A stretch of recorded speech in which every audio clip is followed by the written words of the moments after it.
What does freedom mean to you? What freedom means to me is being able to live life on my own terms without having to be a slave to time, to other people's energy, and to other people's demands. I realize I want to transition from doing the work to becoming a boss and having people work for me. In my final year, because I had learned about this thing called internet marketing, that you can place tiny little ads all over the internet and people from all over the world can come and find you. 15 years ago, Facebook was just coming up. And I had discovered that instead of me doing construction work and slaving away all day long for pennies, I could place ads on the internet, and that was my start. And my big breakthrough came when a guy from Malaysia bought a $2,000 digital product. And very quickly, the second guy bought, and he was a journalist from Thailand, and he bought a $10,000 product that I was promoting.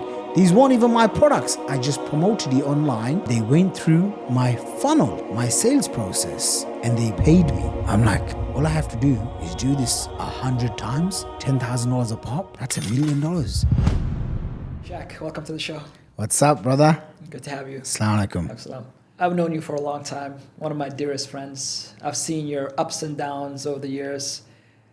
I want to start from the beginning. I know you were at one point a T-boy. Kind of take us back to that moment. And oh my gosh. I haven't talked about this. Yeah. So I did construction work for my dad in his construction site. And they quickly, easily realized this guy is not qualified to do any construction work. He's just the boss's dad. So we're going to give him some jobs. And they would just tell me, go and, make tea. Not that I was any good at it. Or they would tell me, go get me cigarettes. And that's what I would do. And I would be carrying, bricks, making cement, plastering, although I was a terrible employee. But very quickly I realized I want to transition from doing the work to becoming a boss and having people work for me. And, I'd be working all day doing construction work, making like £35 a day in East London, $50 a day. And I had dropped out of university in my final year because I had learned about this thing called internet marketing, that you can place tiny little ads all over the internet and people from all over the world can come and find you. Now, obviously, today we have YouTube, Instagram, everyone's on it. But 15 years ago, that wasn't the reality. The reality was very different. We had Facebook was just coming up. And I had discovered that instead of me doing construction work and slaving away all day long for pennies, I could place ads on the internet and people from all over the world would buy my stuff and give me money. Like that whole concept was just, poof.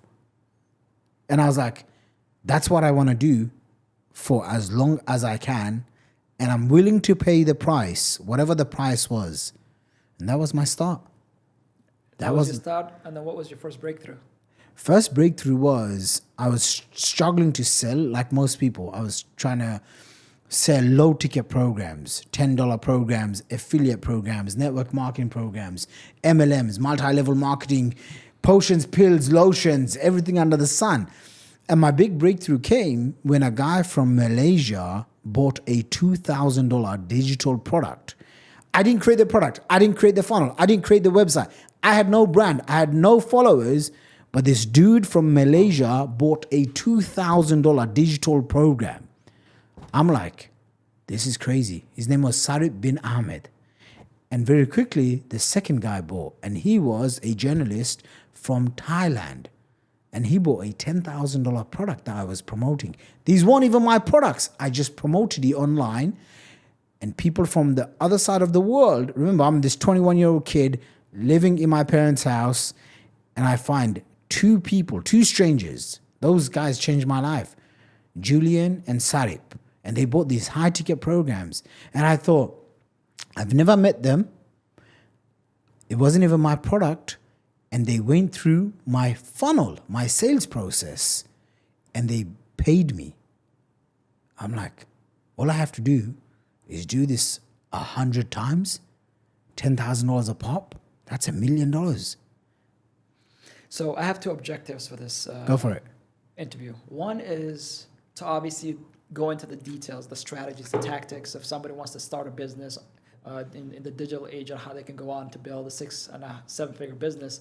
But before that, the prerequisite is to become a person who is able, who believes, who can, achieve those types of results. So you said two things that are very interesting. First, you saw there's a way to make money online. And then you took action and you had a breakthrough. But when people want freedom and when people want to go on this journey, most of them never, they might have the idea and then instantly they'll just, they don't suspend their disbelief as many of our marketing friends say. And then even if they want to pursue it, either a friend or a family member would say, no, what are you doing? That's stupid. Don't do that. Go back to school. Focus on what you're doing. Did you have moments where you're like, okay, well, I like this, but did you have obstacles and challenges that were stopping you from it? Yeah, so I was very blessed. I got lucky. Alhamdulillah, all my success is down to like luck and timing, man. So like skills, but then also lots of luck and lots of timing. So I'm not going to make myself look like larger than life, like maybe other people do. I don't care. I'm just going to say I got very lucky. How did I get lucky? Well, my dad used to take me to the Sunday markets in Brick Lane in East London. And when I would go, like imagine, I was like 12, maybe 10, 12 years old, and he would take me to these markets, right? And I would see people selling clothes, selling vegetables, selling this, selling that. And I would walk with my dad and I would tell myself that one day when I grow up, I'm gonna be like these guys. I'm gonna sell clothes, I'm gonna sell vegetables, I'm gonna sell all of these things, sell bikes. And then I remember there was a dude who was the back of the caravan. And everyone knows who this guy is because you've probably seen one of these characters in your life. And he'd have a big microphone and he'd sell a blender. He'd sell something, worth £200 for £20. And people would just line up. And I would just be so amazed by this. I would be like, wow. And I would, in my head, I would count how many people is he selling this blender, or he would get one of those orange peelers and he would sell this peeler. And I would think to myself, wow, I want to be like this guy. So when I turned 15 years old, that's exactly what I started doing. I would take mobile phones and I would start going to the markets. I'd put a crate on. I don't know if I ever told you this. No, first time hearing this. Wow. And you've been my friend for now over a decade. Okay, so that's actually how I got good at selling. I would get those milk crates. You remember those milk crates? Yeah. The glass bottle milk? Ones, yeah. Put a milk crate down. I would stand on top of it and I would say, all right, everyone, uncles, brothers, people of the market, I'm here today. I have this mobile phone, a Nokia 3210. Those were my best sellers. And I'd say this phone, you can use it. You can use it in this country. You can take it abroad. It's got SIM capability, blah, blah, blah, GSM compatible, whatever that meant. And that's how I got my start. Selling in public. So I didn't even understand the concept as much as rejection. Because I would say, hey, you want my mobile phone? And most people will just walk by. No, I don't want it. No, I don't want it. But that built up the courage and the confidence. So if I asked people for money and they said no, I'm like, that's fine. Today I sell $100,000, $250,000 different packages and business programs, right? But if you say no, that's totally fine. I don't take it personally. So I learned early on, 14, 15 years old, not to take things personally. And then I discovered eBay, where I can put out ads and I can take pictures of stuff and put it on there. And I remember I was like 15, 16 years old, signing up for a PayPal account. And he said, confirm you are 18 years old. And I was thinking, oh my gosh, am I going to get caught? Let me just sell. And I would start selling stuff in my house. And then I would start asking my neighbors and friends and family, hey, what do you have? My opening line was, one man's trash is another man's treasure. Do you have anything to sell in your house? They would be like, what? And I'd be like, hey, I'm on my way to becoming an eBay power seller. I charge no commission. What do you have in your house right now that I can sell on eBay? They were like, well, who are you? I'm like, I'm the guy from the neighbor. Do you know my dad? I'm that guy's son. That's how I got my start. And that, together with one more important thing, which a lot of people, they don't talk about this, maybe because they don't know. I actually paid this dude called Dan Pena like 25 grand to spend a week in his castle. And he talked about one of the characteristics of people that were super successful. And I'm not saying I'm super successful by any means whatsoever. But he said one of the characteristics was at a young age, they were given so much love that they felt unstoppable. So I had a loving, generous, kind, sweetheart mother. I still do, mashallah. My parents are both alive. And I had a wonderful, amazing dad who was like, work hard, son, go out, but you have to do X, Y, Z. And then I had my lovely, now she passed away, my grandma. And she would let me get away with anything, because I was the only son at the time. Now I have, I come from a family of 6 now, but when I was growing up, I had 3 sisters and me as the only son. And in Asian families, they got this weird thing, if you're like the only son and you're the oldest, they just give you all this love. My grandma spoiled me. And because she spoiled me, I had this underlying belief, I can do anything and get away with it. Yeah. And I did. And I would get into trouble, but my sisters would take the heat, and my grandma would say, don't say anything to him. And I'd be like, yeah, don't say anything to me, And here's what that created. A lot of self-confidence at a young age. So when I got presented with opportunities, I wasn't like, oh, is this going to fail? Oh, what is people going to think of me? Now I'm like, I don't care if it doesn't fail. I'm going to start another one. Yeah. I started like 8, 9 different businesses before I became going to digital marketing. Yeah. I mean, I was like 20 years old. And all of those businesses failed. And I'm like, I'm not going to stop, because I wanted freedom. And the desire for that came because I saw people that were educated, got the degrees, were older than me, and they hated their lives. And I thought, I can't follow that. I mean, like almost everyone in my family, they went to university, they got educated. I'm the only one, no degree, dropped out in my final year of university. My parents still question, do I have a real job? But I wanted the freedom so bad, and I found people that I could model, and I paid the price. You can show love in many different ways. You can actually love the child. You can let them explore. You can let them make mistakes. And no matter what they do, you can encourage them to fulfill whatever it is that they want to do. On the other hand, you can love your child by stopping them from danger, by telling them to stop, and by telling them not to do this and not to do that, or force them, whether it's in school or whatever the system is that you want them to follow, which then you take away unintentionally their confidence, which is the majority. So you've been lucky in your case because you had people to push you, but most people are on the latter, where parents that love them, but they just want to protect them, and then they grow up with no confidence. The rejection becomes this painful thing they try to avoid. How do you advise those people to overcome those limitations? When you're young, you can't when you're young, you blame your parents for all the things that you didn't achieve and blah, blah, blah, right? But there comes a point. Look, after you're 18, 19 years old, you're a man, you're a woman. You have to take some accountability and responsibility. People don't like this sort of advice, but when I see someone that's not going out there pushing themselves and they've just stayed stuck, or they're stuck, whether it's a job that they hate, a life that they're living, and they're not living to their true potential, it's like you got lazy, you got arrogant. I wouldn't call you stupid, but you've let yourself go because you have no self-accountability. Yeah. And if your parents didn't give you that, then you have to develop friendships and friends. Like, for example, being very direct, a lot of people in my family, they're very unhealthy, right? It's only after I started hanging out with healthier friends, and friends that are jacked, and they go to the gym and they call me out if I order a cheesecake. I'm like, I'm not having no desserts. How many times have I been with you in Dubai, 2 weeks, even a month, and I'd just go without touching a single dessert?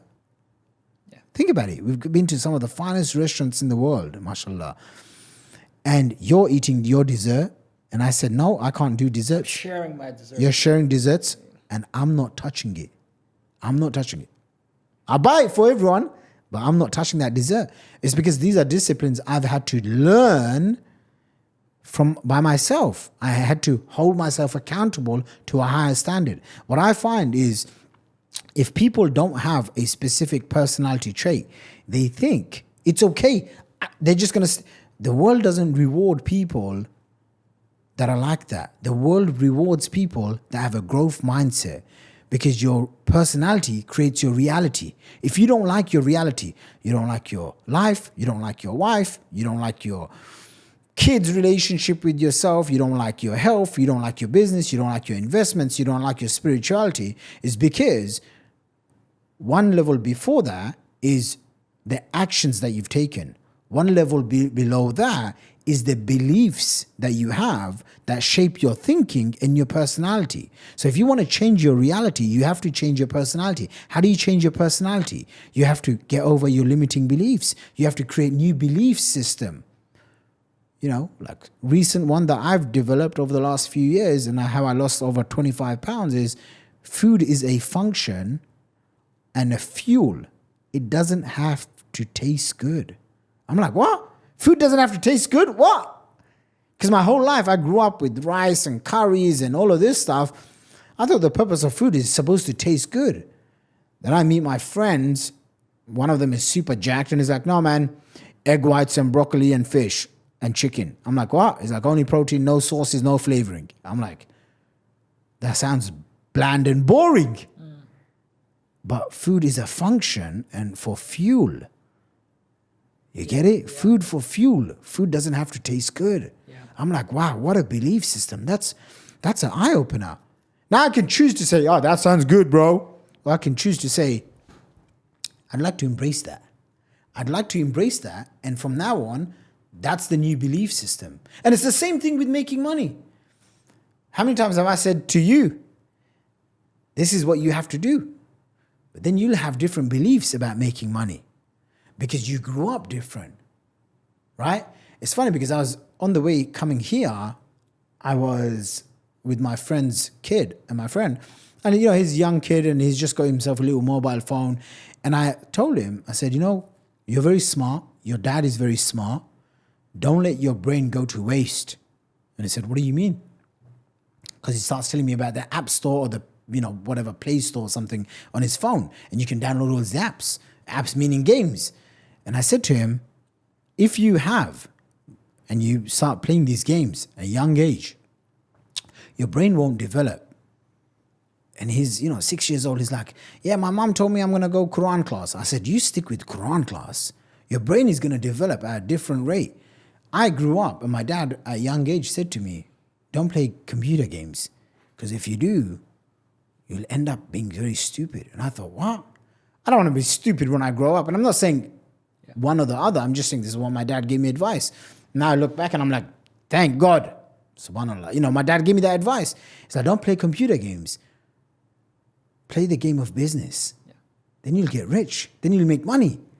So I never grew up with computer games. I had it in my house, PlayStation, whatever toy station there was. But I just never had an inclination to go and spend time. That's why I know you're my best friend and you love sports. That's why I can't tell you anything about sports. You went to the World Cup, right? In Qatar.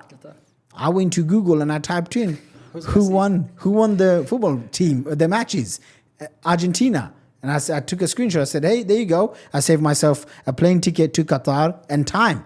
Because these are things I don't value. Yeah. You become a product of whatever you value. Yeah. So if you value making money, if you value learning, if you value growth mindset, I want to learn. Last night I was having dinner with one of my friends here in Dubai. He's been following my stuff for years, but yesterday was the first time we met in person. And he took me out to some fancy restaurant and whatever. We're having a good time. And this guy was making as much as $3.5 million in a single month. And so last night we dropped him off to his mansion, villa on the Palm. It's like a $10 million. He spends like 700 grand a year on rent. 700,000 US dollars just on rent. And I'm like, what? And this is his second year. He's just wired another chunk. And you have to pay all up in front. No monthly payments, none of that stuff. No discounts, just pay straight up. And as we dropped him off, he looked back. And I was sitting in the back because he's a big dude. I let him sit in the front. And he looks back and he goes, hey, man, I just want to let you know, like, I've learned so much from you guys. I'm always about learning. And I was like, that's why he's successful. because he has a growth mindset. What can I learn? Who can I develop myself into? Whereas you meet someone who's struggling with weight, business, money, and you meet them 5 years later, I can assure you 95% of the time, they're still the same. They're still struggling with the same thing. Yeah. Because they don't have a growth mindset. They're lazy. They get arrogant. They let society dictate where they should stay.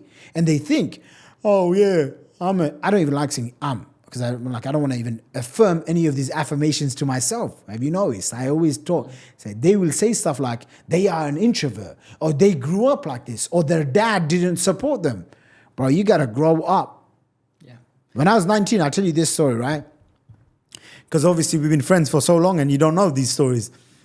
But I actually grew up and my dad had a heart attack when he was in his mid-30s, right? And so he transitioned from working in a factory with Turkish people. That's why he speaks fluent Turkish. He speaks like 4 or 5 languages. So he left the factory and he basically started going into property. And the first 2 years he worked for someone to learn the game, right? So he learned on someone else's dime, someone else's mistakes, and then he go into the property game. And I saw him basically, mashallah, he done well for himself, building this property empire. And I thought to myself, well, when I'm 18 years old, dad's just going to give me everything. I mean, that's the belief system that I developed. So from a young age, I always thought to myself, I don't have to do anything in life because dad's just going to give me all of these things. And I remember turning 18 years old, going home, and I'm like, Dad, you told me that you're going to sign everything over to me, right? I'm 18 now. When am I getting the restaurants, the properties? Like, when am I going to get everything? He takes one look at me. I remember because we used to live in this council flat back in the day. And he says, son, you go out, you make your own money. And I'm a kid you not, bro. Like, I was so angry. I was like so flustered. Wow. I thought I was just going to be given everything. And there was an element of, I'm going to prove it to him. I'm gonna go prove it to him. And I thought, if I make 6 figures a year at the age of 30, I'm doing all right. Little did I know, Allah had other plans for me. My first year online marketing, my first full year, I made 120K. My second year, I made 275K. My third year, I made $1.2 million. So I became a millionaire, mashallah, at 23 years old. And then since then, I've done a few other things. See, I think there are a few different phases in life, right? The first phase, let's call it the belief building phase. This is when you're young, you're influenced directly or indirectly by your parents, your environment, your school, and you think, like in my case, I'll just tell you my story. I thought I was going to be a professional soccer player because everybody that I played with told me I was, but little did I know, the people that I was playing with were so bad that it made my skills stand out above everybody else, that their reality and the actual superstars' reality, where actual pros are going, it wasn't the same. So when I went to college, till that moment, I thought I was going to be pro. But there came a moment where reality sunk in. And this happens, I believe, for everybody, where your life is going one way, and then reality kicks in. And you have to make a decision in that moment. And that's what you said, either you have a growth mindset or you have a fixed mindset. This was 2005. I'll never forget it. I flunked out of college. Soccer career was done. The love of my life didn't love me back. So I thought to myself, that was it. For 2 months, I spent hiding in my parents' attic. I literally lost like someone that was stuck in a refugee camp. I was losing weight. I wasn't eating. I wasn't interested. Because why? Because the reality that I had and the actual reality weren't aligned anymore. Yeah. Right? So that's how I got into reading. That's how I got into challenging the beliefs. So one of them came, okay, listen, you're not going to be a professional soccer player. That's fine. But you're like 21, right? Yeah. You're like 20. You're in your early 20s. You still have a long way ahead of you. There's so many things you can do. So that was the first thing. The second thing was like, all right, you flunked out of college. Worst case, you can go back. But guess what? There are so many other people who flunked out of college and became successful. Yeah. Final part was, the person that you love doesn't love you back. But guess what? There are so many other people that know your value and they're worthy of your love. Yeah. Why not give someone else a chance? And that gave me all these new options. However, most people, once that one door they've kind of had an eye on their entire life closes, they never look another way. And they either are stuck in a job they don't like, in a relationship they don't like, in a career they don't like, and this is how they spend the rest of their lives. So for you, clearly, these moments that came, these obstacles that came, you just found a way to learn what skills you needed to overcome them. Yeah.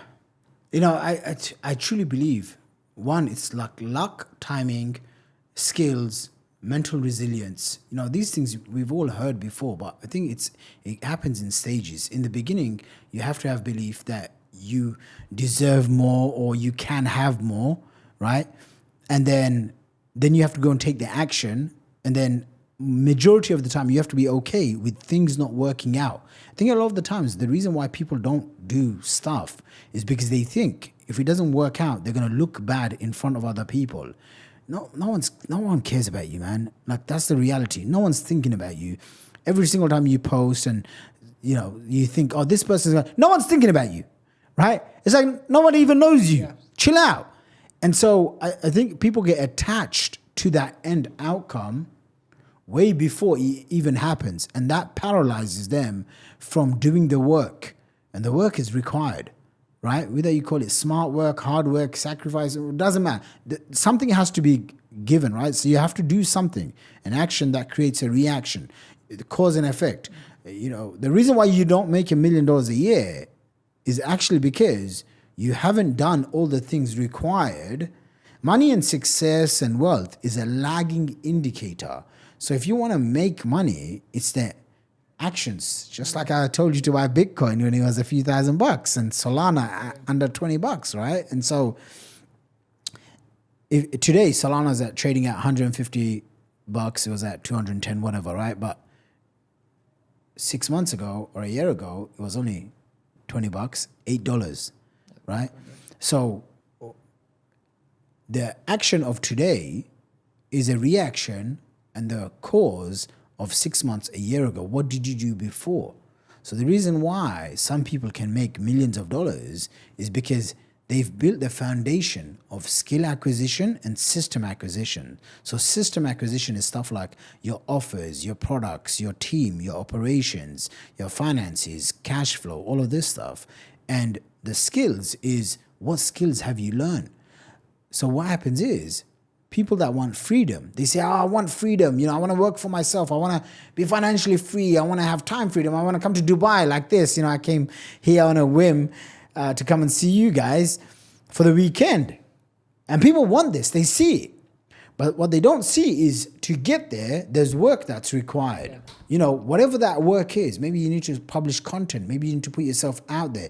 Maybe you need to develop copywriting skills or being able to communicate with people on videos or in person. But people don't want to do that. They just want the end result. Which is exactly why I did this. As you know, you being one of my clients a few years ago, I work with a lot of successful entrepreneurs. And the end result is that they're successful. That's what the people see. They're rich. That's what the people see. They have this lifestyle. They can travel the world. Their kids are going to the best schools. They have the beautiful house. That's what people see. But people don't see the work that they went through to get there. And the other thing people don't see is that they were where you are today. Yeah. Everybody starts off the same way. Everyone starts off the same way. They had, a problem. Yeah. They were broke, or someone told them they can't amount to anything.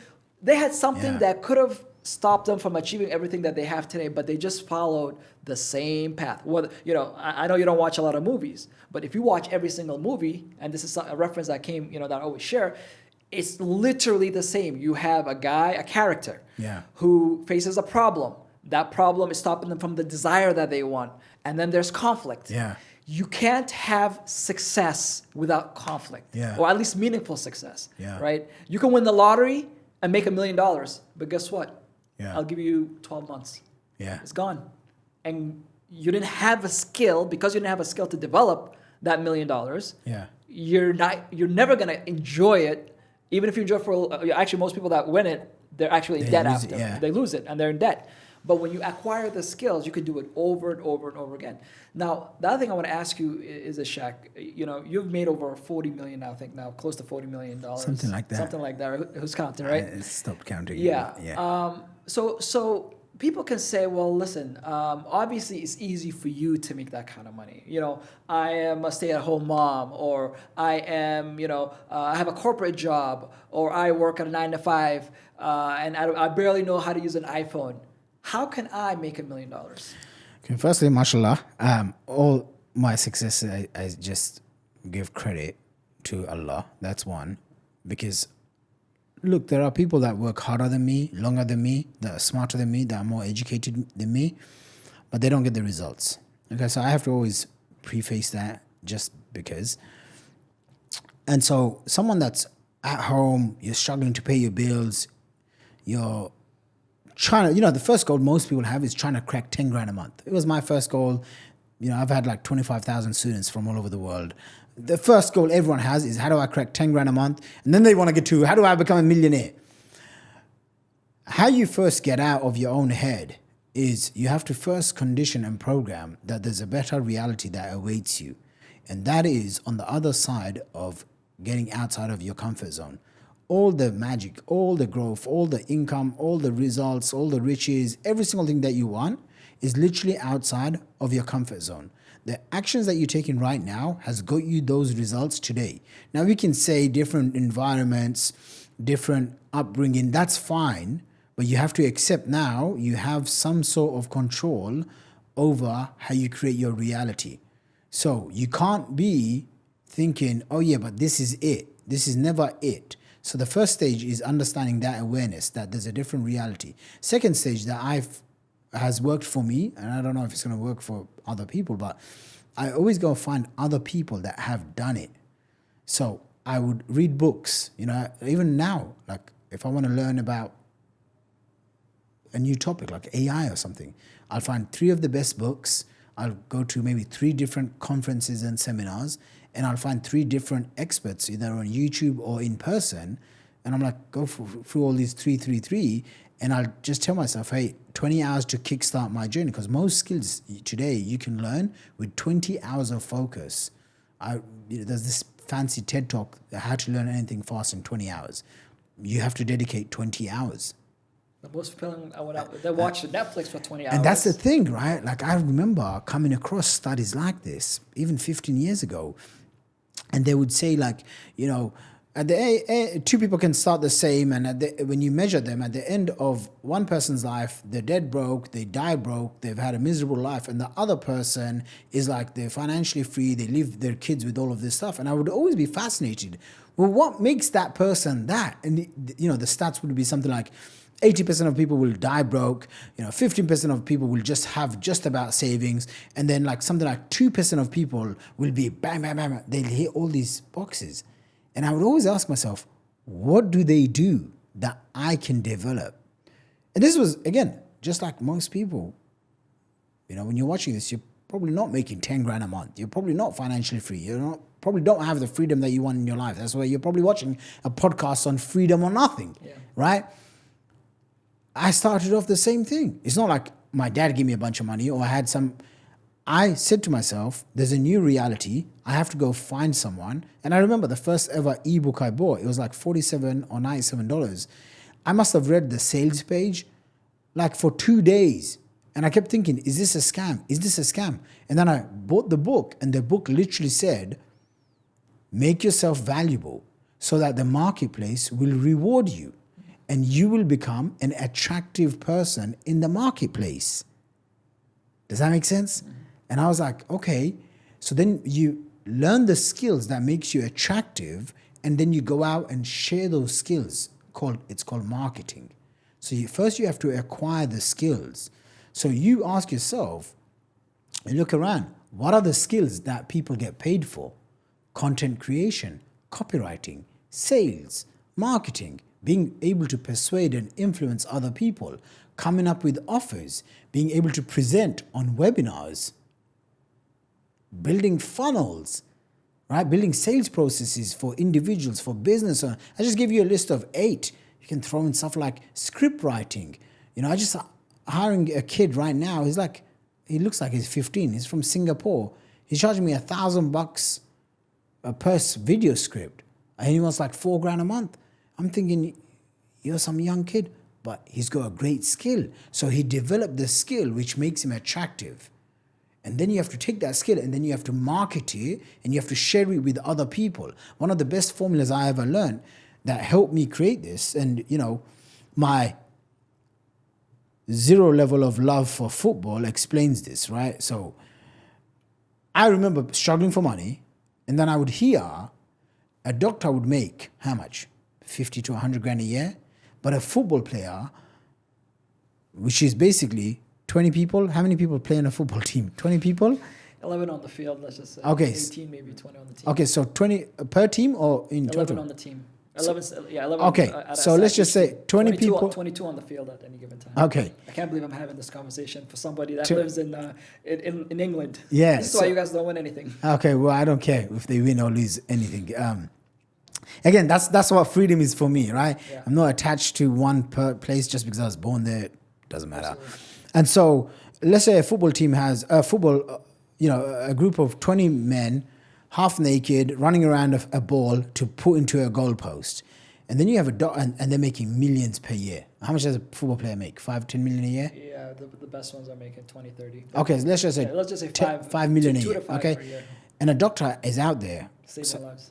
I mean, one of my best friends is a doctor and he works crazy hours, right? Why does he not get paid more than these guys playing football and kicking a ball around? It's because the marketplace values that and pays for that more, that entertainment, right? So, I was like 15, 16 years old when I understood this is not fair. So what am I going to do? Complain to my dad? What am I going to do? I started asking myself, why is it that these people make this money? And I came up with this formula, what is wealth? And it was value multiplied by leverage. So someone like a football player, he has value. Then he has leverage because millions of people support him. That's what creates wealth. That's what creates the freedom, the money, the riches, the fame, all of this. It's the same thing. I used to go to university once upon a time. And I remember this very clearly. University, and the teacher, the lecturer would teach, 50, 100 kids in a theater hall, okay? And during that time, so he's impacting, let's just say 100 people a day, okay? During that time, this song came up called the Gangnam Dance. Everyone knows the Gangnam style. There you go. Yeah. Okay? And that song basically has been viewed billions and billions of times. But my university lecturer has spent decades of his life, and he can only impact 100 people a day. How comes this music video and entertainment is impacting billions of people are listening to this song? When I understood, okay, this doesn't add up. And then you have someone that can make a YouTube video and they can get 1,000 views. They can get 1,000 views. They can get 1 million views. Who has the leverage? It's the YouTuber versus the university lecturer. So you can impact more people by writing a book, making YouTube videos, than a university lecturer, a professor that has spent, in a lot of cases, decades building his life up. So when you put those two and two together, something doesn't add up. And you can say, but that's not fair, but this and blah, blah, blah. Listen, I don't care. No one cares what you think about this. The reality is the marketplace is paying this person. Yeah. That's it. The marketplace is paying this person because this person knows how to get attention, knows how to convert that attention, and is making offers. So I learned early on, I have to have value, I have to develop the skills myself, then I have to leverage it, which means I have to get attention, and I mastered something called paid traffic, spending money on Facebook and YouTube and Instagram. So I'll force people to come and find my stuff, the right target market, and then being able to convert that person into a customer and then sell those customers over and over again. So in summary, the reason why you're not making 10 grand a month, the reason why you don't have the freedom that you want is because of the skill acquisition, which is the value that you provide in the marketplace. That's one. And then the leverage points. How many leverage points do you have? Right? Like right now, I have 10 to 12 staff members. That means I'm buying, say they work 20 hours, 40 hours a week. That's like 400 hours a week of time I'm buying. That's why I can spend the whole day hanging out with you as my friend. Yeah. Right? Because I have a team that I'm paying for. That's leverage. But I had to build value. I had to first learn how to hire, how to lead, how to train them to do what I need them to do. So as I'm talking to you right now, I'll just give you a few functions so that there's a bigger picture. As I'm talking to you right now, I have a team that's editing videos. I have a team that's running traffic for me, spending money on Facebook, that's measuring the data. I have a sales team that are talking to qualified prospects, selling them funnels, selling them coaching services, selling them agency services, whatever the case is. I have an operations team that is taking care of the customers that are coming in. If there's any unhappy requests or complaints or whatever, okay, businesses always have these things. Then I have a team that will manage the support desk. I have an assistant that's checking my emails, making sure everything is followed up on. And I'm here in Dubai hanging out with you. And by the day the day finishes, I'll probably make X amount of sales. And that's another misconception about business. I know a lot of people, they fall in love with the idea of owning your own business, except they become, it's like they own a job because they don't have systems. I mean, my background working with dentists for a long time. Yeah. I'd see a dentist open up a practice. If he's not in the clinic, nothing is working. He's constantly needs to check. He can't take vacations or she can't take vacations. Yeah. And the reason is they don't have systems in place. And for you to have been able to travel the world or to sleep at night knowing that you have a team in place working there, how do you get to that level? Because most people, Yeah, so... when I was first making money, this actually before I was making money, which is kind of crazy to say, but as far as I remember, ever since I started my business, 15 years ago, all the brands and everything, I've always had an assistant. I mean, day one. I couldn't afford to pay them full-time salary, so I paid them $300 a month. And it was my cousin brother. He came in as my first assistant, and I realized if you have 10 things to do each day, and you write out your to-do list every day, right?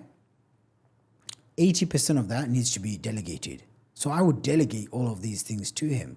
And then I would hire another person and then I would delegate that to him. And I remember even making my first $1 million, I said to my best friend at the time, I said, it's like I don't even do any work because the team is doing it. And I had 2 people in the UK, 2 people in the Philippines. Dude, I was like 23 years old. So what did I do? I understood and I learned the art of delegation, that you know what to do. If you don't do it, then you need to go and hire a who. So who can do it? This is the one question that unlocks 10x growth, that unlocks 10x income, even 100x your income. How do you 100x your income right now? How do you go from 100 grand a year to 10 million a year? You already know what to do.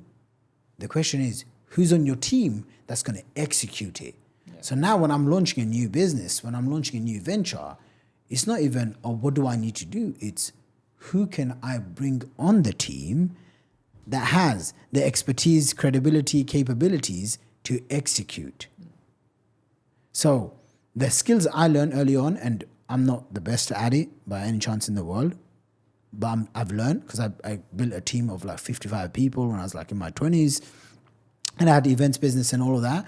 But I got good at attracting and retaining talent and showing them a vision so that they could be attached and attracted to that vision. And that's how I would recruit people from other top companies. And they would leave their jobs, they would come here, and then they would work for my business, right? And then they would create systems that we would use. So when we had a live events business model that was doing up to $1 million a month cash collected, and that was basically, I took systems and people from other companies And instead of training them from scratch, I hired experienced people. So in the beginning, the first most important person to hire is an assistant so they can take off your admin stuff. And then straight away, you need to be able to market. You have to get people that are in marketing and sales. And then as you do that and you start making more money, then you can hire product development, get your product better. Product gets better, then you want to sell more. Then to sell more, you got to market more. So it just all works in a big, unlimited flywheel, framework. And if you can get that right, where your product is good, the product gets great reviews and customers. Most products suck in every industry. So if you make your product really good, like one of my products, I've spent over 250 grand. It's a digital product, bro. I could have get away with it, launching it for free, launching it on the cheap, And in the past, I used to launch products all the time. I've launched like 50 different products, services, brands, right? And so, but this last one I launched during COVID, I was like, I want to invest in it. I spent like at least 250 grand into this, right? And it's like, it's got the best product, the best videos, the best templates, the best tools that helps anyone start and grow a multiple six-figure business in their very first year. Because that's what I did, right? It's only after I started making multiple six figures and then seven figures that I found true freedom. Even at six figures, you think you're going to be happy with 100, 200 grand a year. And you make that and then you realize, that's the golden handcuffs. It's actually crazy to say, but the worst place to be in is if you're stuck making 150 to 300 grand a year. Because now you've upgraded your lifestyle, your kids are in private school, you have this driver or whatever, but then now you're stuck. You can't get away from it. And you have to now do the work.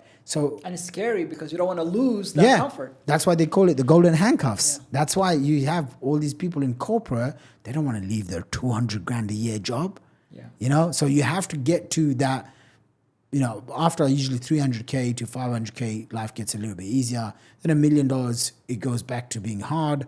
Then 1 million to 5 million is pretty easy. But then at 5 to 10 million a year, you start to now managing teams and building high level A players. That's when things get a little bit more tougher as well. But with every level, there's a new devil. And your ability to anticipate what that devil is and overcome those devils, whether you're starting from scratch or you want to make your first 10 grand a month, there's devils lurking around, whether it's usually your mindset and your belief systems. At six figures, now you're trying to find product market fit. Do you have something valuable for the marketplace? If you do, then people are going to buy. If not, then you're going to be caught out very quickly. You're not going to be able to, then you scale to seven figures and usually the first 1 or 2 million people make, they lose it because they've never had it. They don't know how to manage their cash flow. They don't know how to do budgeting and forecasting, or they have a big ego. Right? And then they go out and spend it and then the market changes and they can never get back on it. I've seen so many people. How many people do you and I know? They've had a one-hit wonder. They've been successful for 1 or 2 years. Very few people can say they've been successful for 10 plus years. So the way you have longevity in this business is by building a solid team, having good products that carry your reputation well, and then being consistent at whatever it is that you do, whether it's content creation, running ads, whatever the case is. Where do you see the future trend of this digital marketing and online marketing going? When I was getting started, people said, the death of email marketing, the death of webinars. Now people are saying, oh my gosh, AI is going to take over.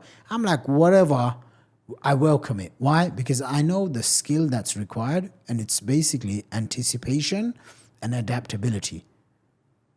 If you anticipate what's coming and then you adapt to it, then you're ahead of the curve.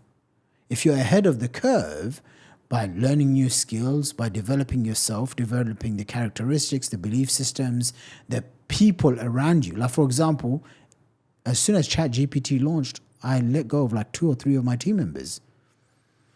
I'm like, I can replace your work with AI. I mean, I'm saving like close to 7-8 grand a month. Right? And because I anticipated and then I adapted. But it wasn't just me that adapted. The team members that adapted on my team, they got to stay. Does that make sense? Because they leveraged AI. Because they leverage AI. It's like yesterday I saw, once a week I review like the funnels that we build for our agency clients and stuff. And one of the guys, he submitted his work, and I literally said to him, like just one glance, I said, there's a grammar, put it through AI, make sure that there's no other grammar errors, and then I'll be happy. Right? I didn't have to read the whole thing. I'm like, I saw one grammatical error. He put in like a hyphen and there was no space. Literally just one thing. And I'm like, not good enough. Put it through AI. Yeah. Before, I would have to pay someone, another copywriter would have to look at it. So I always believe if you can anticipate what's coming ahead and then you are adapting and you're flexible. I'm flexible for everything, bro. Yeah. You know, there's very few things in life are absolute truths. You know, like for example, my religion, it's an absolute truth. Don't waver, you know. I have to pray 5 times a day. I pray 5 times a day, mashallah. Yeah. You know, there's like there's no gray lines. There's black and white. Yeah. Right? Yeah. However, in business, there's black, white, green, red. In different things, there's things that you have to adapt and you can tweak.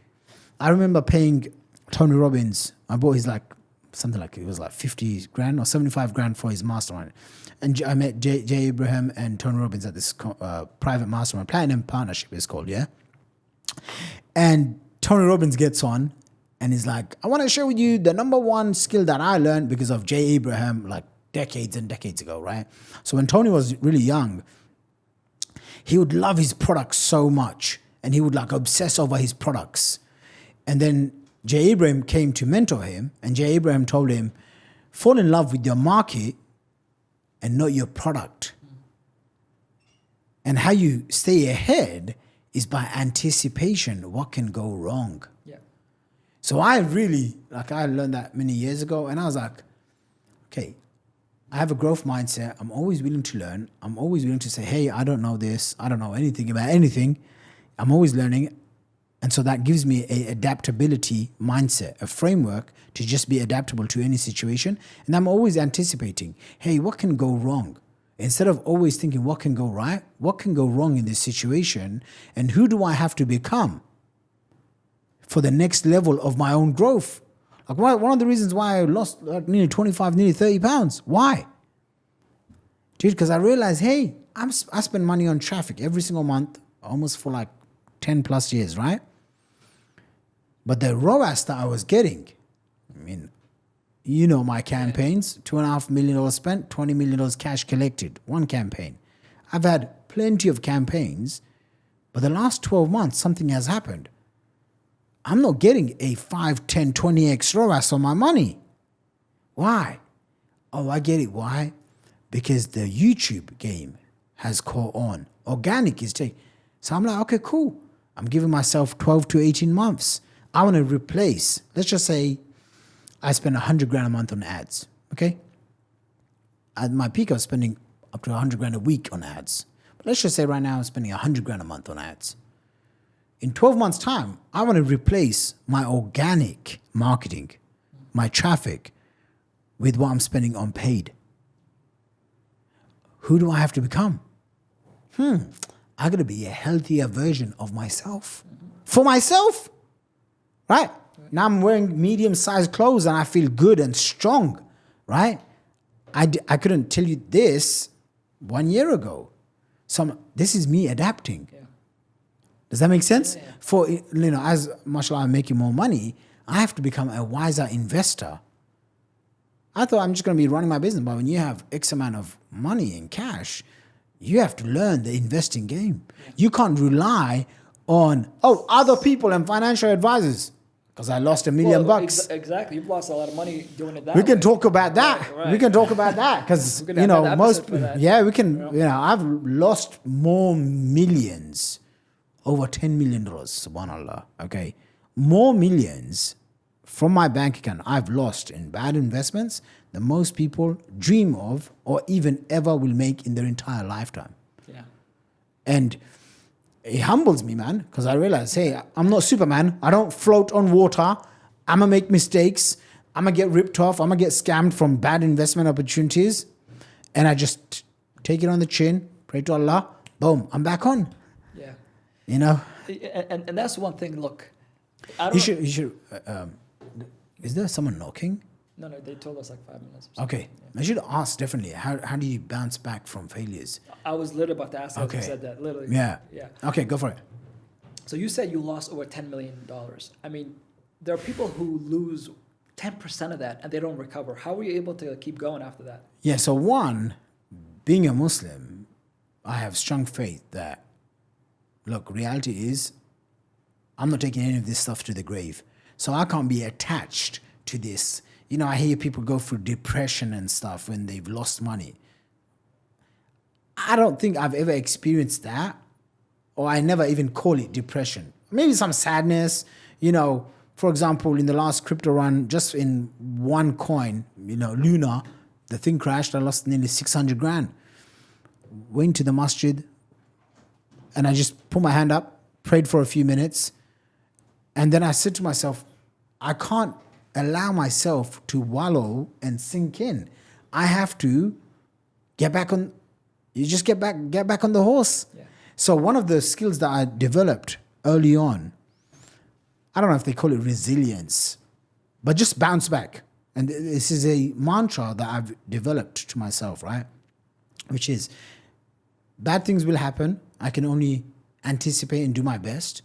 But when it happens, how fast can I bounce back? Like the bounce back strategy. You see on Facebook, we have the omnipresent strategy. And for funnels, when a client comes to me, I tell them, here's how in 5 steps you go from an unknown nobody to becoming a hero. And you create this expert methodology and you brand it. That's a framework. So for me, anytime I go through any hardships, any setbacks, I lose $1 million there, got scammed for 600 grand for a bad investment, whatever the case is, how do I bounce back? And here's the key. How fast it takes you to bounce back will determine how fast you keep moving and how much success you have. I used to have a friend who generated multiple 9 figures. We both knew. We spent years. One failure. Yeah. And he never ever recovered. Yeah. He didn't even go back to making not even 8 figures, not even 7 figures. Yeah. Why? Because he didn't have no foundation in spirituality, in family, in his personal life. So when he came crashing down like that. When I lost money, and not once, but 2 times I've lost big fortunes, okay? We're not going to go into the exact numbers, but let's just say in the many, many millions. Subhanallah, okay? Both times, guess what? I'm still grounded. I'm still praying 5 times a day. I'm not missing no prayers. Still have good friends like you, helping me, mentoring me, guiding me, telling me, hey, it's going to be okay. Hey, if you need anything, I'm here. Right? Most people try to make their fortune once in their life. Before I turned, 32, 33, I lost two life-changing fortunes. So as much as I'm talking about XYZ, you know, the other side of success is you're going to be faced with all these challenges, you know, but how fast can you bounce back? Yeah. How fast can you keep moving forward? And one of the greatest skills as an entrepreneur you can develop is momentum. I always butcher this one. Momentum. There you go. You can make millions and not even say momentum. Momentum. Okay. Getting enough momentum. Is it momentum or momentum? Okay, momentum, whatever. Bro, as soon as you find a little bit of momentum, you have to keep going.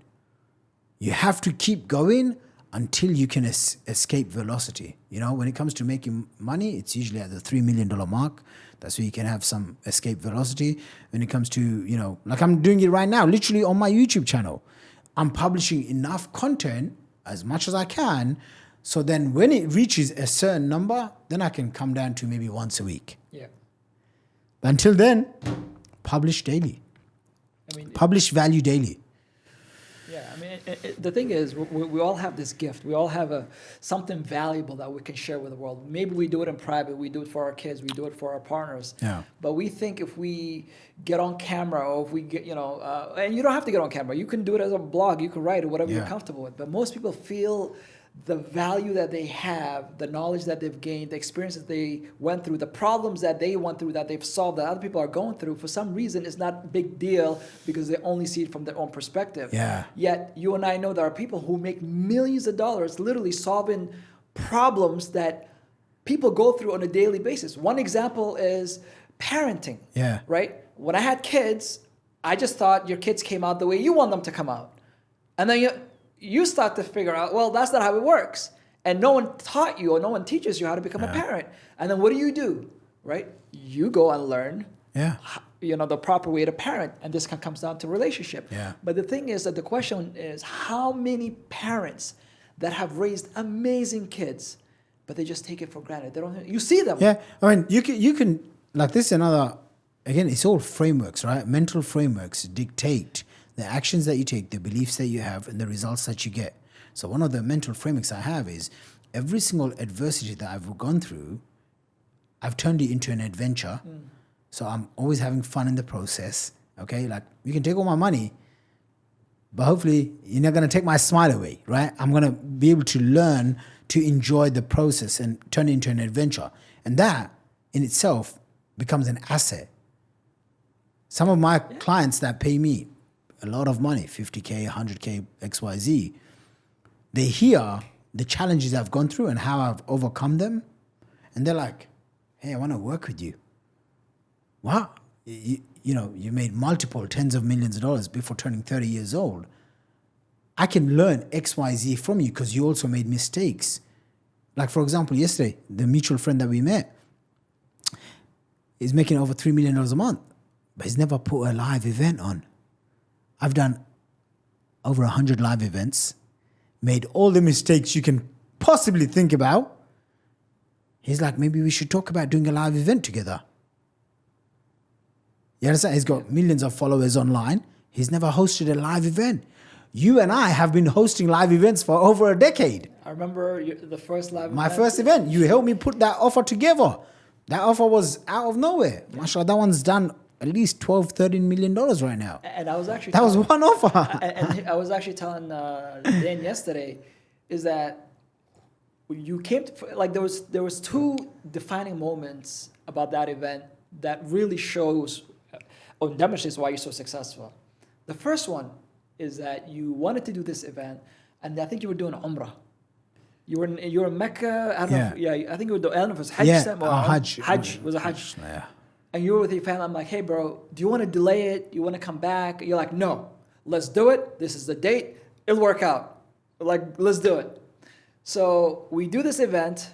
And then when you're at the event, I'm like, all right, so what are we going to offer? What's your offer for that? Yeah, I was so new. I actually didn't know you should sell at the event until you came and said. I said, no, they've already paid, 500 to 1,000, what was it, 500 to 1,000 or something. Per 84 people showed up from all walks of life, all different countries, people from Africa, Kenya, Australia, crazy. Yeah.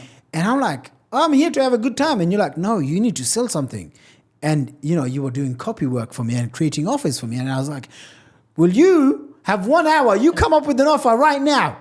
And my team, I remember the team, the girls, they just looked and said, Shakir, you're crazy. And I'm like, no.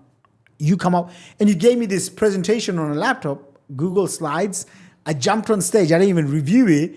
And I'm like, just going over it. And there and then, but I launched the offer. That's what we say, speed loves money. Yeah, money loves speed. Yeah. And the thing is, when most people have an idea or they have the desire to start something, every single excuse of why they should delay comes up, and they just go after one, after the next. Not now, let me finish this first, let me do this. And that's just feeding into fear, right? Where you had the idea, let's do it. Great. So idea to implementation. So again, it's another framework. Yeah. Where did this framework come from? Many years ago, I used to follow this dude called Ibn, and he talked about this study done on people that were making 250 grand plus per year. Now you see kids on TikTok making 250 grand a month. It's no big deal, but 10, 15 years ago, it was a big deal. It was a lot of money. It still is a lot of money to a lot of people today, 250 grand a year. They did this study on people that make 250 grand a year, considered 1% of the highest earners in the world. Okay, if you make 250 grand a year, they looked at all this data and they found one thing in common. Not what degree they got, not what they look like, not what they sound like, just one golden thread amongst every single person that was basically making 250 grand plus per year. What was it? Speed of implementation. They found how fast do these people learn something, and then how fast do they go and execute. So for me, here's what happened. I just built it into my personality. I implement regardless of if it works or not. Yeah. Do you understand what that means? I take massive action, even if I don't know what the heck I'm doing. I'm okay. Yeah. I'm okay. Even when I was coming here to your house, I'm like, I don't know his full address. Let me just put half of his address. This was my thinking. I'm going to put half of his address. At least it's going to take me to his location, his area, even if it's half done. Yeah. I came and then I'm like, okay, I'm actually 7 minutes off. Yeah. But you know what? We were in a rush. The guy was telling us to leave the car, whatever. I'm like, at least we got there. In everything, speed of implementation. So when I get an idea, last night we were out till late night, 2, 3 a.m. I came home like 4 a.m. or something. And I said in the car, I like that guy's offer. Doing $3 million a month, I can easily launch that. Literally, it's not even been 24 hours. Today I'm going to have a call with the rest of my team and we're going to put that into action. I'm going to send an email out tonight. It's not even been 24 hours. I'm going to email 100,000 plus of my best subscribers on my email list and announce the offer that I just learned last night at dinner. Well, is it going to work? I don't know. What's the chances if it's going to work? Maybe 80%. You have to be a little bit self-delusional. As an entrepreneur, you're manufacturing your own optimism in the face of setbacks, a fear of failure, what are other people going to think all the time. Yeah. So get used to it. Another framework I have, is this valuable for you? Yeah. Another framework I have is everything that I do is just version 1. Version 1 of what? Version 1 of 10. Yeah. Okay? So now I like this podcast studio. I'm like, it's my second one here. Last one sucked. Maybe this one sucked. I don't know. If you're watching this on YouTube or Instagram, whatever, let me know in the comments if this stuff is valuable. But in my head, I already said to myself, I need to do 10 of these podcasts to even judge myself. Do you get it? Well, 10. You got to do 21 podcasts to be in the 1%. By the way, it only takes 21 podcasts. Yeah. And again, that's another framework. Right. Framework, you have to build these frameworks in your mind, which is another framework I have is I do 10% more than everyone else. Yeah. If everyone is going to do 10 podcasts, 10% more is just one. Yeah. Just do one more. One more in everything. Just to make one more connection. How many people have you met in Dubai? Every single time I've come, I'm sure you've noticed, every time I bring on a new person, every single time, I build a relationship in private, then I bring whoever it is in public, and I get all of my best friends close together and I say, hey, this is a dude, he's legit. Yeah. This is a person, they're making waves, let's come and meet. Right? Just think about the last 5 times I've come to Dubai. Pretty much every single time I've introduced you to people. Why? Because I also know it's one more connection, it's one more deal, it's one more phone call, it's one more cold email. One of the best deals I ever did was selling that domain name to Russell Brunson. Right. $1.3 million. $1.3 million Mashallah. For a domain name. I bought it for $5,000. Russell Brunson paid me $1.3 million cash, straight. Boom. How does it feel to have $1.3 million wired into your bank account and you see that number popping right there? This is gonna sound so crazy, bro. But I was just numb to it. It was just another number. You had to be like a bit said, of satisfaction. I said, mashallah. I think I prayed straight away. And then I just said, I need to go to sleep. I'm going to go to sleep. I didn't even tell my wife. I didn't even tell my brothers. maybe 2-3 days later, I said, oh yeah, that came in. And they said, wow, you was quiet. It didn't change my life one tiny bit. Now, the first time I made $100,000, that was life-changing. Absolutely. My first $1 million in my bank. Yeah. When I logged into HSBC and there was £1 million in there, I was like, wow, that's £1 million. I can buy anything I want. But I didn't have any desire to buy anything. You know, and again, everyone's different, man. So it's like, yeah. How did it feel?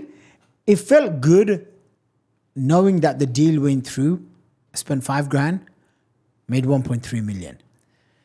The actual number on the screen, I don't know too much about it. You know, I took a picture, I took a screenshot, save it for myself. I'm grateful. Don't get me wrong. I'm grateful. You know, and I've wanted to. You know, when you build up to something, it's like, you know, we're gonna go to a nice restaurant tonight, have some nice steak. It's like the excitement. Yeah. After you have it, you're like, okay. How did you even get in touch with that? With that domain name? So long story short, I acquired the domain. I paid $5,000 for it. How I got in touch with Russell Brunson, he kind of knew me from the industry, but I cold emailed. So just like what I said, you got to do 10% more. One more deal, one more phone call. Tonight when we go out, I've got another one dude coming in, which I don't think you know, and he's spent a lot of money on Instagram influencers and whatnot. Just one more person I want to introduce you to. Just one more deal. Just one more cold email. I just messaged Russell Brunson cold. One more message on Instagram. And by the way, you think I just sent him one message and he said, oh yeah, I'm going to give you $1.3 million because he makes $100 million a year? No. There was like 20, 30 messages back and forth. Yeah. What did I do? I found other people that spent $1 million on a domain name. I sent it to him. I found articles about how domain names are like owning Manhattan buildings 20 years ago. I sent those articles to him. Over and over again. He said no. I said, give me $2 million. I'll give you the domain name. He's like, no. I'm like, what can I do? Then I said, you pay me $1.3 million in the next 7 days. You know, I want to buy crypto. I want to invest here. You give that to me. Boom, I'll give it to you for $1.3 million. Boom. Done deal. Yeah. And that's the thing is that I don't think you'd have as much satisfaction if you just said yes to you right away. I mean, even if you got the 1.3 million, right? I mean, one thing I always say is this. Happiness is a prerequisite to struggle. The perfect example is this. When would you say a human being is the happiest? I would say is when a mother sees her baby for the first time. Yeah. Or when the baby comes out, right? But think about what she had to go through before that moment. 9 months of pregnancy, weight gain, emotional roller coaster. Obviously all women go through different things. I've seen my wife with all 4 kids have different emotions throughout all of them. But regardless, when that little fella comes out and she's holding him or her, that love, that genuine, sure, the father is happy too, but when you see that mom, because she's the one that struggled. Yeah. And what people don't understand is that whatever outcome you want, be it money, be it in a relationship, be it having a healthy body, you have to accept that a struggle is part of the journey. Yeah. And if it wasn't the case, it wouldn't be worth it. Yeah. There's a joy to just find peace in the struggle of everything. I don't know if that makes sense, but it's like pushing weights. You know, it's like no one's watching you if you do 8 reps or 10. But you know deep down, man, I could push one more. It's painful. I don't want to do it, but I'm going to do it. Right? Like this evening, I'm not really looking forward to hitting the gym before I go out, but I have to do it. There's no ifs or buts about it. But there's also a understanding with myself that I do what I say I'm going to do. You know how many times I wanted to jump this podcast? I love you as my brother and my friend, but I was like, I'm meeting this guy. I'm doing this. I'm like, no, just do it. Just show up and just do it. You know, and then we get talking and we can talk for hours. But in everything, when you're writing copy, when you're making a sales call, 45 minutes, you're finding out someone's pain and frustration. And they're like, oh, I've done this script 100 times, But then you close the deal and he wires you 120 grand. You're like, I do more of this. In everything. A lot of people, they're uncomfortable with that pain. How do you get good at that? You just build it into a habit. Like I've been writing an email a day for over 10 years. Now, sure, I miss a few days here and there, but I get it done. Yesterday I was in the bank. Battery, 6%. I'm banging out an email. Boom, hit send. Battery dies. Close my laptop. Phew. I have to get on a plane. I didn't send an email. Write the email. 5 minutes, 25 minutes, 45 minutes. Write the email. These are activities that, one, obviously, they make money. Two, it's a inbuilt habit. Yeah. It's a habit. Your habits will dictate the results that you get, the income that you make. I have a habit of implementing things fast, even when things don't work out. I have a habit of spending money on Facebook every single month.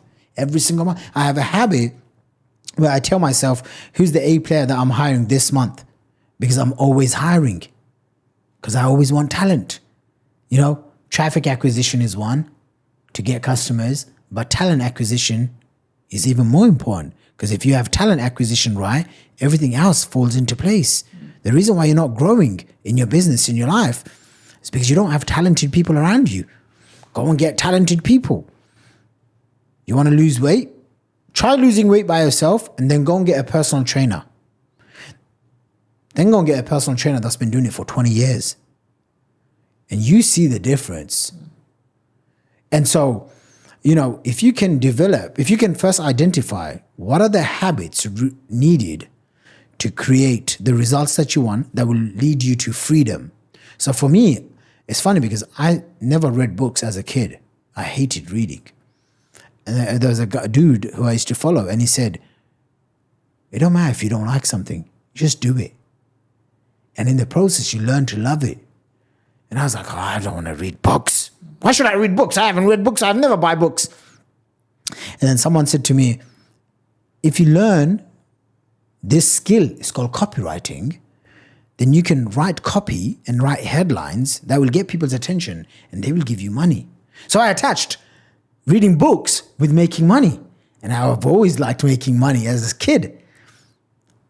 So the first books I buy, Rich Dad, Poor Dad, Think and Grow Rich, secondhand books. Because back then you could get secondhand books on Amazon for 1 cent or 1 penny, and you just paid £2 or something for delivery. It was my first ever marketing book I still have till today.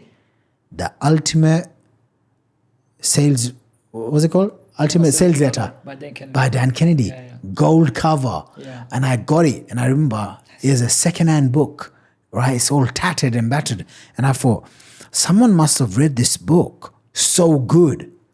And I bought the secondhand copy of it. It was my first ever marketing book. Mm-hmm. I read it from cover to cover. It still sits on my bookshelf 15 years later, bro. Mm. Right? But that was my start. And as I started reading these books, I started changing my beliefs and my habits. I started making more money. And I'm like, wow, if I acquire talent, if I acquire talented people, if I acquire skills, knowledge, my income just keeps going up and up. So if you want to have freedom, identify what is that number that you need. Maybe it's 10 grand a month, which works out to be how much? $333 per day. Maybe you want to make $1 million a year. How much is that? You want to know something? Most people, they get stuck because they don't have clarity. They don't have clarity in their life, so they don't know what they want, why they want it. I used to do live events in my earlier years.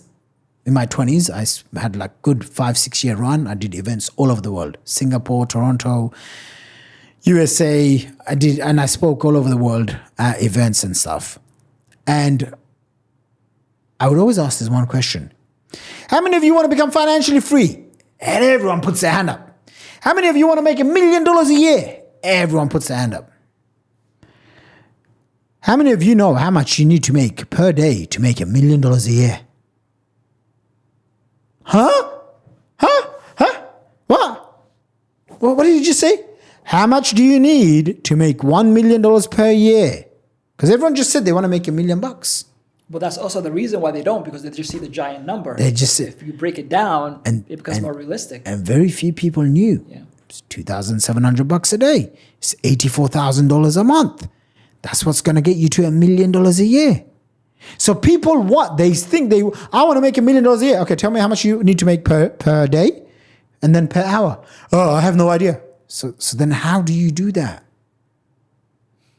Does that make sense? So you have to get very clear on the number that you need. That's freedom for you. Then you have to reverse engineer. So let's just say you wanted to make 10 grand a month. It's basically just under $300 a day. So if you work, let's just say 8 hours a day, or even 6 hours a day for your business, for your side hustle, for a new skill, how much do you have to make? Well, 300 divided by 6 is $50 an hour. So you got to learn how to make $50 an hour. You have to ask yourself, what skills can I do that's going to get me paid $50 an hour? Well, if you're a graphics designer, not really. Copywriting is better.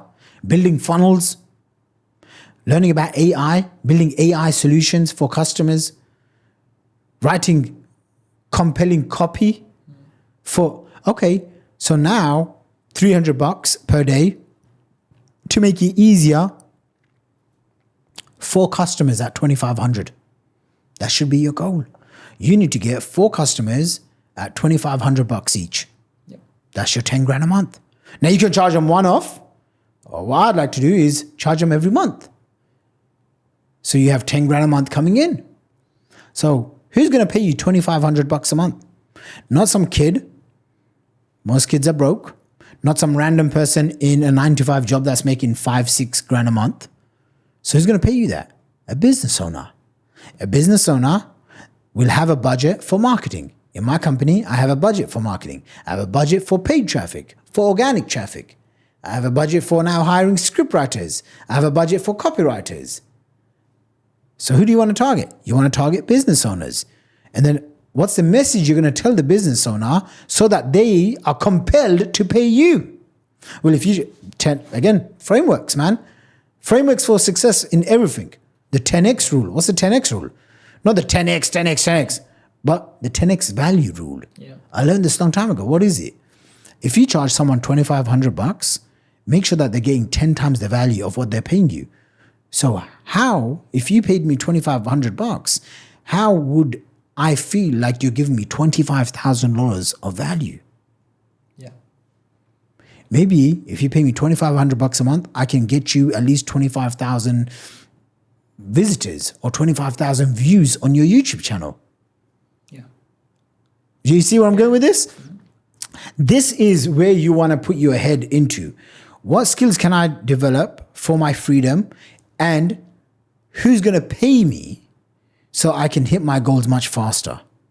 And if you keep asking yourself the right questions, you're going to get the clarity. Clarity will create confidence. That confidence is going to get you to take more action, which means as you're taking more action, you're going to have more courage. You're going to be much more bolder. You're going to say, oh yeah, last month I charged $2,500. This time I'm going to take the same product. I'm going to charge 10 grand for it. That courage now builds new capabilities. Because now you're like, I just done that. I got the courage. Now I've got the capability to do it again. That feeds into your confidence levels. Now your confidence is going high. Your competency to deliver that program goes higher. Same way, the first time you helped me sell the mastermind, I charged $20,000. I got online. I think I paid a mentor, and he said, well, if you sold out, you made all this money, you should just double the price. And I thought, who on earth is going to pay me $40,000 for a mastermind? Boom. I sell like 180 units, bro. Mashallah. Sure. Yeah. 180 units, bro. Yeah. 40 grand. Now that same program is 50 to 60K. And I have an advanced version of it, which is 120K, which I think I've got around 30-ish people that have paid over 100 G's. Yeah. But it all came from one idea that you gave me, and I executed it, and then I tweaked it, and I adapted, and I developed the skills, And that tiny little bit of courage led to having more confidence, led to developing new capabilities, leading to new levels of competency. And here we are. And here we are, sharing all this. Yep. Okay, so we have enough time for 2 questions. One, and I know we can go for another 2 hours, but so here's my first question. When we're young, right, like we have all these things that we think is freedom, is going to bring us the ultimate happiness. This can be traveling to this amazing hotel or eating at the best restaurants or meeting certain people. And then you could say we've been fortunate enough, right, to do a lot of those things. And then for my case, and I'm sure you're some of it, I want to hear your story. Like for me now, what's important is really just 2 things that are in my control, right? Number 1 is to get closer and have more trust in God. And that's something where like you just realize how many things you think you control, but you really don't. And it's just become like a very, very, clear to me that in this world we think we have so many things that we want to do, but at the end of the day, the most important thing is up above and your connection there. And then the second is to constantly be valuable to people. And this means your family, this means your friends, this means a waiter that you meet, because you don't know what people go through. Yeah. You don't know what somebody's day's been like. You don't know the challenges they're going through. And I learned that we all have masks covering deep pain that we don't want the world to see. And the least we can do is just acknowledge people, recognize them, smile, like basic things, whether you have time, whether you have money, whether you have, just a good gesture that you can give others to make their day a bit brighter. So those are really the 2 main things that I focus on. Yes. Yeah. Do I still want to make money? Of course. Yeah, of course. Do I still want to run a business? Of course. Do I still want to have a great life? Of course. But I've seen people who have focused on this their entire lives, and you see them today, and they still look empty. So for you, after making over $40 million and building multiple businesses and becoming one of the top marketers, how has your views changed? Yeah, it's funny because 5 years ago, if you had this interview with me, I would tell you that I'm so smart, I'm so clever, I made it making $1 million a month at the age of 28. Everything I touch turns to gold. Astaghfirullah. Okay. But now you've seen my transition as well. The last 5 years, who I've become is very different. So I'd say all of my success is from Allah. All of it. That's why I said luck and timing. Luck, timing, risk, blessings, it's all from Allah. It's all from God. And so that's one. I give all the credit. Like, I don't even take any of this. That's why I tell you, like, sometimes I'm thinking to myself, man, this is my test. I'm being tested with all this money. Yep. Some, people watching this and, making $1 million a year, like, oh, I would love to have those tests. Everyone thinks the grass is greener on the other side. Having money, all of this stuff helps. Going to the finest restaurants, it helps. It does give you freedom. So I'm not going to bash that. No, of course. Okay. What I am going to say is you want to be happy without it. I remember I was still a happy kid, bro. Even with no money, I'd go to live events. I'd be the poorest, the dumbest, the youngest. I'd go to America. 15 years ago, there was no brown kids doing internet marketing, bro. I didn't know a single full-time, legit internet marketer in all of London that was brown. I'd be in these rooms, everyone's white, everyone's American, everyone's English. But I was always happy. I just found a level of contentment. And again, mashallah, I had great parents, and they taught me to be grateful. My mom built this mindset inside of me, which was, you got to pray 5 times a day. No matter what happens, that's where all the happiness comes from. And my dad would always say to me, there's a country called Africa, and there's lots of poor people there. And there's Bangladesh, and there's poor people. And you are a king compared to them. I'm like, what? And he's like, son, you have everything you need. So you have no excuses. And obviously he was an immigrant. He came to UK with nothing, and then he built himself up. So I saw that, and I'm like, okay, it's worth pursuing. So I personally believe that, damn, what was the question? Mikey, edit this part. Basically, how your views have changed after you achieved all the success. So you're saying... Okay, so how has my views changed after achieving success? The first few $1 million, it was all for me. Even I'd say the first $10 million, it was all for me. Okay. Then it just became a game. Even now, I'm not going to talk about the numbers specific, but, alhamdulillah for everything. It's just a game. So I love it. I help people. I get rewarded in the process. Is it the most important thing in my life? Absolutely not. I value my health. I value my spirituality, my connection with Allah, my prayers, my family, my wife. This is way more important than just, let's make another $1 million. Let's make another $10 million. It's like, there also comes a time when you realize more money doesn't double your happiness. And it's actually, in the beginning, it's very sad. When you make $1 million, then you think, hey, look at me, I'm a millionaire. Then you're like, no, I need to make multiple millions. I need to have multiple millions in the bank. Then you get to that stage where you have got multiple millions in the bank just sitting there. Then you're like, I just realized my happiness has not doubled from me doubling my income. So then what the heck is happiness? And I remember the first time I heard this, I was like, wow, my happiness has not doubled. So that means even if I make 20 million, 50 million, 100 million, the happiness doesn't. So how has my views changed? I love the game for what it is. Just a temporary game of business, of wealth creation, of accumulation, of wealth preservation. It's fun, but I don't let it define me. Now, again, in full transparency, in my 20s, I was very different. I was like a machine.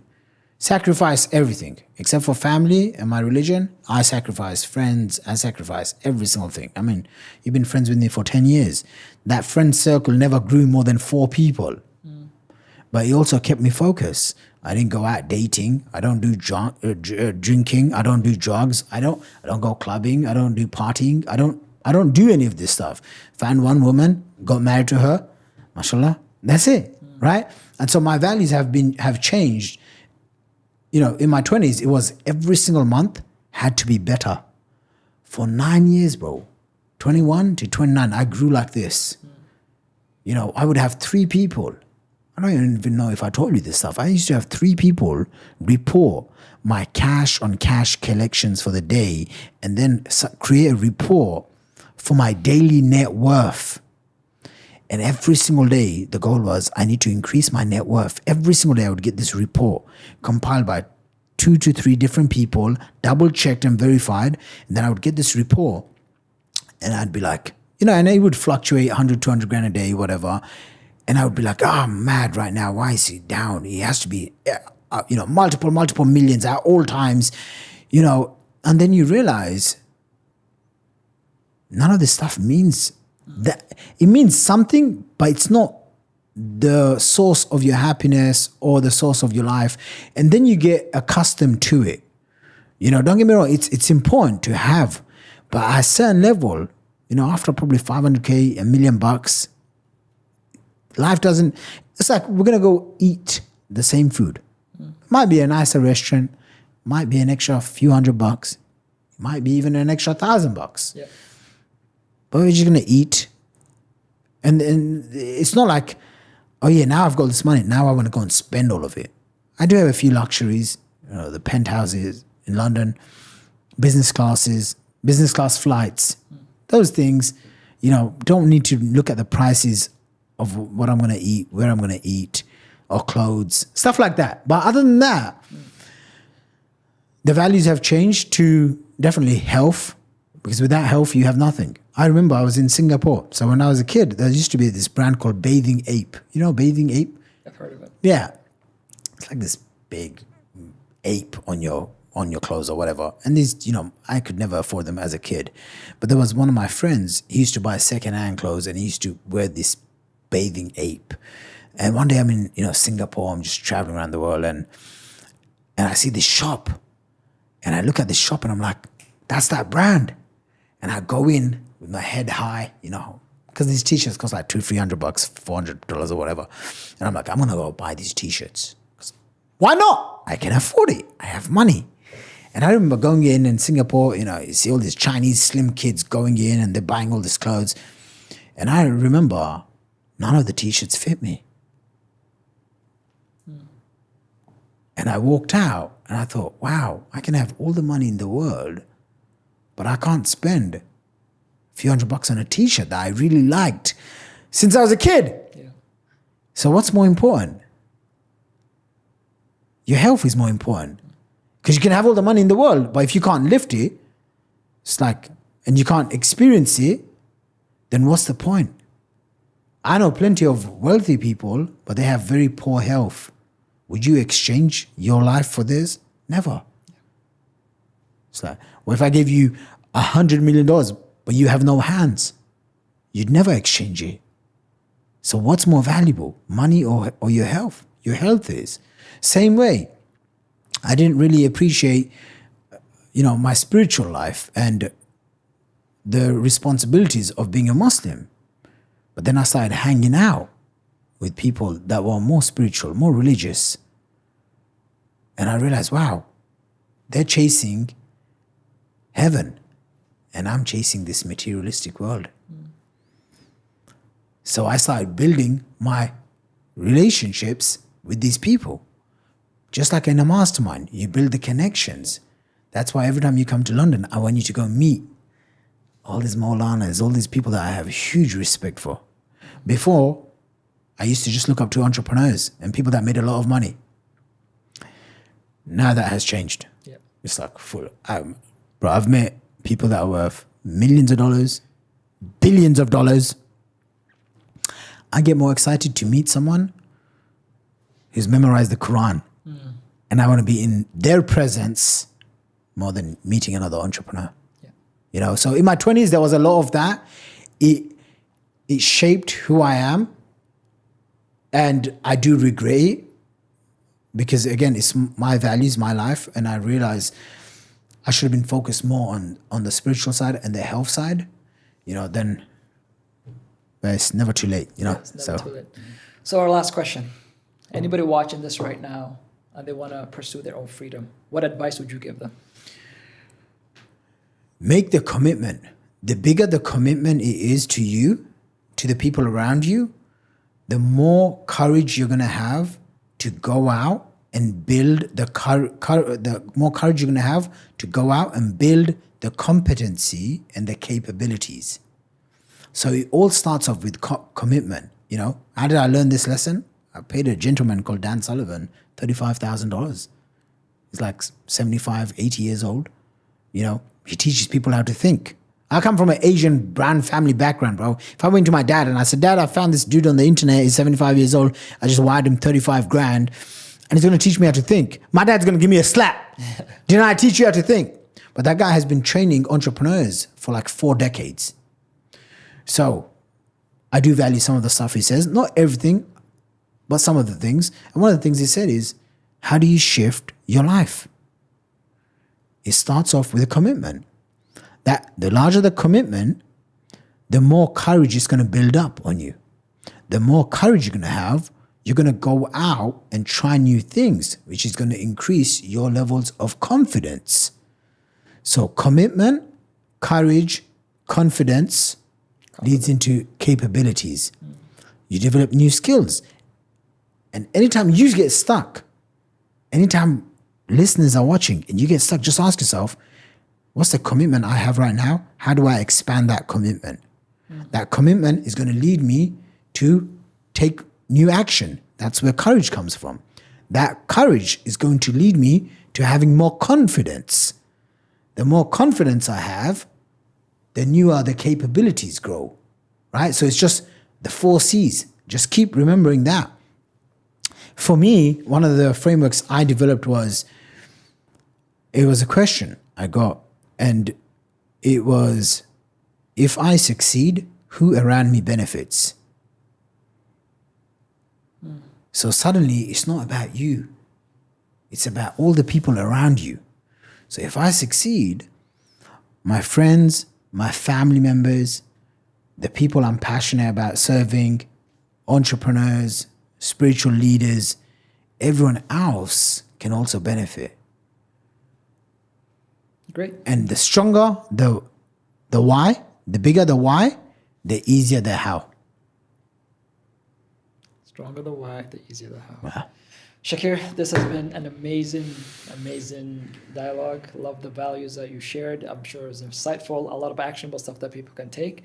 And obviously we're brothers, so looking forward to seeing more of your success. Appreciate it. And Appreciate thank you for it. being on the show. Jazakallah khair. Thank you, Appreciate brother. it.